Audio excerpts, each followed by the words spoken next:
Oui, le bilan. Si c'est votre premier, ok, vous stressez peut-être un peu, normal. Si vous êtes bien accompagné, normalement, c'est sans douleur. Mais c'est vrai que pour beaucoup d'entrepreneurs, c'est vraiment une charge mentale en plus. Vous avez déjà beaucoup à faire et il faut avoir en ligne de mire ce moment où vous allez devoir rassembler plein de documents, vous rendre disponible, bref, plonger dans l'administratif. Et honnêtement, je ne connais pas beaucoup d'entrepreneurs qui attendent ce moment en trépignant d'impatience.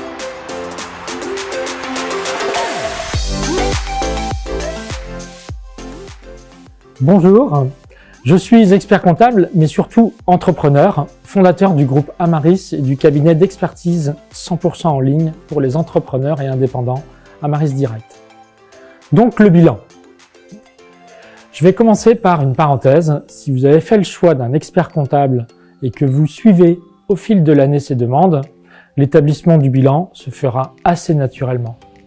Chez Amaris et nos filiales de proximité aussi d'ailleurs, tous nos clients ont à leur disposition des outils qui automatisent la récupération de leurs données bancaires et des pièces justificatives.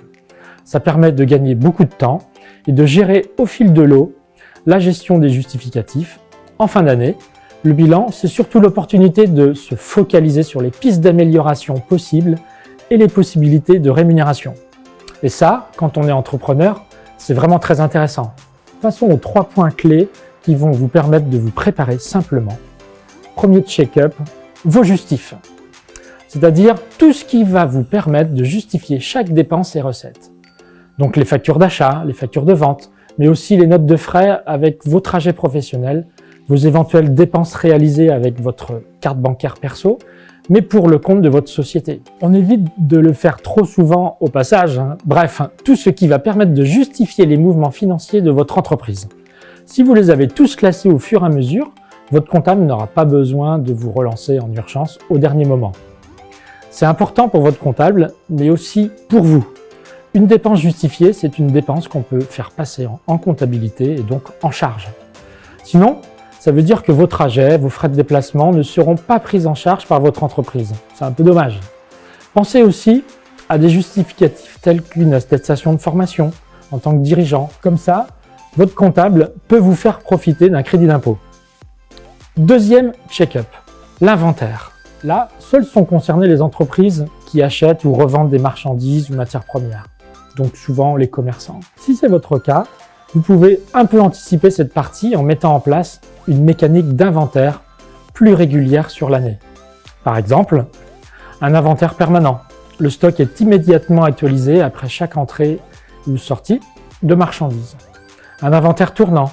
Il est réalisé en plusieurs fois dans l'année, catégorie par catégorie. Le décompte à la clôture de l'exercice est ainsi considérablement allégé.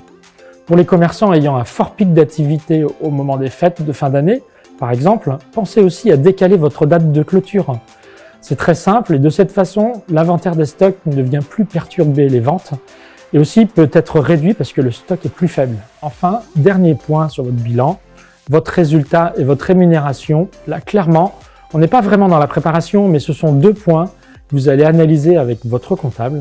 Et ça peut être bien d'aborder ce sujet en amont ensemble. Parce que rien ne sert d'attendre la fin de l'année pour bien panacher entre rémunération et dividendes. Dès que votre activité le permet, vous pouvez vous verser une rémunération qui vous permet de cotiser pour votre retraite et vous constituer une couverture maladie. Ensuite, si votre activité se développe bien, vous allez avoir un résultat important. Dans ce cas, ce n'est pas au dernier moment que vous allez envisager des dépenses utiles à votre entreprise et qui pourront donner lieu à déduction. J'en avais également parlé sur la chaîne quand votre société a une bonne récurrence et dégage des bénéfices régulièrement. Eh bien, vous pouvez envisager des investissements aussi. Pourquoi pas dans l'immobilier? Il y a plusieurs montages possibles et c'est ce qui va vous permettre d'optimiser votre imposition, de vous générer des revenus pour la retraite. Bref, chez Amaris, cette anticipation de votre bilan est une de nos priorités. Vous profitez d'un rendez-vous conseil à mi-année avec votre conseiller comptable. C'est l'occasion d'anticiper tous ces points et de poser toutes vos questions si vous en avez. Si vous voulez en savoir plus sur nos solutions d'accompagnement et nos conseils pour la réussite de votre entreprise, prenez rendez-vous, c'est juste en dessous, c'est gratuit et c'est sans engagement. Je vous dis à très vite sur la chaîne.